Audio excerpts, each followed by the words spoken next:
శాసనం రాసి సంతకం కూడా చేశాడు. ముద్ర కూడా, రాజముద్రిక కూడా పడ్డది.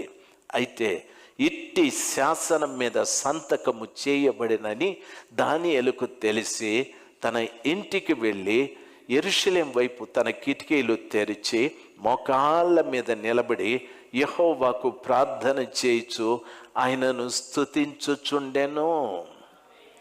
రోజుకు 3 పర్యాయాలు ఆయన యూదుల ఆచార ప్రకారముగా ఉదయం 9 గంటలకు వారు ప్రార్థిస్తారు, 12 గంటలకు ప్రార్థిస్తారు, సాయంకాలం 3 గంటలకు వారు ప్రార్థిస్తారు.